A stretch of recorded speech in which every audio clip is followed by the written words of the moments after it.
ጤና ይስጥልኝ ክቡራትና ክቡራን በዓለም ዙሪያ የምትገኙ ውድ ኢትዮጵያውያን የዓላማ ፕሬስ ቤተሰቦችና ተከታታዮች አክብሮታዊ ሰላምታችን በያላችሁበት ስፍራና ጊዜ አቆጣጠር ይድረሳችሁ።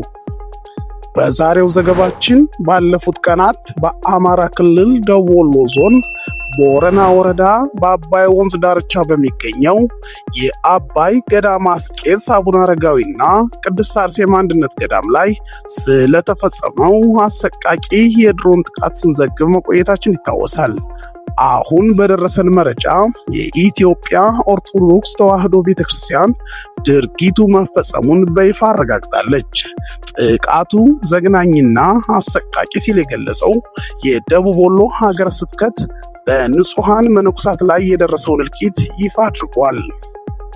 ብፁዕ ወቅዱስ አባ ማትያስ ቀዳማዊ ፓትርያርክ ርዕሰ ሊቃነ ጳጳሳት ዘኢትዮጵያ ሊቀ ጳጳስ ዘአክሱም ወዕጨጌ ዘመንበረ ተክለ ሃይማኖት ጉዳዩን አስመልክቶ በሰጡት መግለጫ ድርጊቱ በታሪክ የማይፋቅ ጥቁር ጠባሳ መሆኑን ገልጸው ተጠያቂዎች ለፍትህ እንዲቀርቡ ጠይቀዋል። ይህን አሰቃቂ ጭፍጨፋ ድርጊቱን በማውገዝ የእናት ፓርቲ ሰፊ መግለጫ ወጥቷል። እነዚህንና ተያያዥ ጉዳዮችን በዝርዝር እንመለከታለን። አብራችሁን ቆዩ። የደቡብ ወሎ ሀገረ ስብከት ባወጣው ይፋዊ መግለጫ ጥቃቱ የደረሰው ረቡዕ ሐምሌ 15 ቀን 2018 ዓ.ም ረፋዱ 4 ሰዓት ላይ መሆኑን አረጋግጧል። በጥቃቱ 2 መነኮሳት እናቶች ወዲያውኑ ሕይወታቸው ሲያልፍ 12 የሚሆኑት መነኮሳት እናቶች ደግሞ ከባድና ቀላል የአካል ጉዳት ደርሶባቸዋል። በሰው ሕይወት በተጨማሪ በገዳሙ ንብረት ላይ የደረሰው ውድመት ከፍተኛ መሆኑ ተገልጿል። የእናቶች መኖሪያ ቤቶች፣ የተግባር ቤት ወይም ኩሽና፣ ከ5000 ኩንታል እህል የነበረበት ጎተራና የውሃ መስመሮች ሙሉ በሙሉ መውደማቸውን ሀገረ ስብከቱ አስታውቋል። ይህ ጥቃት የተፈጸመው እናቶች ለዕለት ጉርሳቸው የሚሆን እህል በማዘጋጀት ላይ በነበሩበት ወቅት መሆኑን ድርጊቱን ይበልጥ አሰቃቂ ያደርገዋል።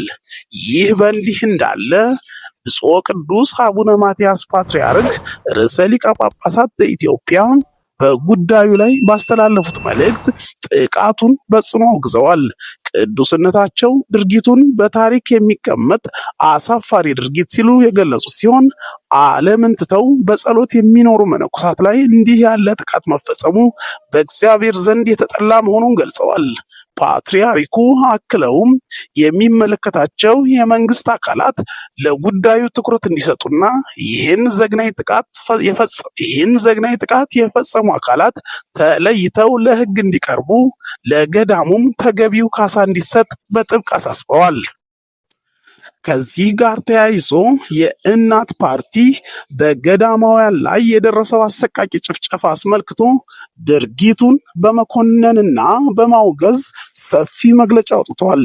ፓርቲው በጥቃቱ 14 እናቶች መጎዳታቸውን ጠቅሶ ድርጊቱ ስርዓት አልበኝነትና የፖለቲካዊ ውድቀትን የሚያሳይ መሆኑን ገልጿል። ፓርቲው በመግለጫው መንግስት ስለ ጥቃቱ ሙሉ ኃላፊነት እንዲወስድና ለህዝብ ግልጽ መረጃ እንዲሰጥ ጠይቋል። ይሁን እንጂ ቢቢሲ እንደዘገበው ከሆነ ከመከላከያ ሰራዊትም ሆነ ከመንግስት ኮሚኒኬሽን አገልግሎት በጉዳዩ ላይ መረጃ ለማግኘት የተደረገው ጥረት እስካሁን አልተሳካም። ከመንግስት ወገን የተሰጠ ምንም አይነት ይፋዊ ምላሽ አለመኖሩን በብዙዎች ዘንድ ጥያቄን አስነስቷል።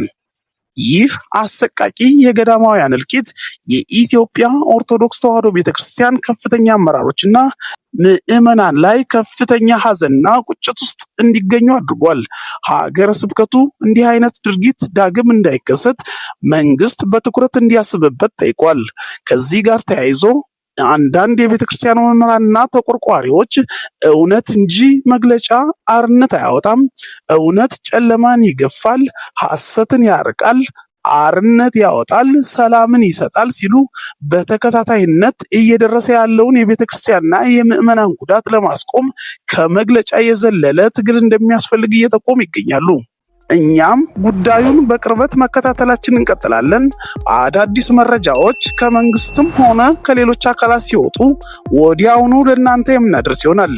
ለሰማዕታቱ መነኩሳት አረፍተ ነፍስን፣ ለቆሰሉት ደግሞ ምሕረት እንመኛለን። ለአሁኑ የያዝነው መርሃ ግብራችን በዚሁ ፈጽመናል። ሰላም ቆዩ።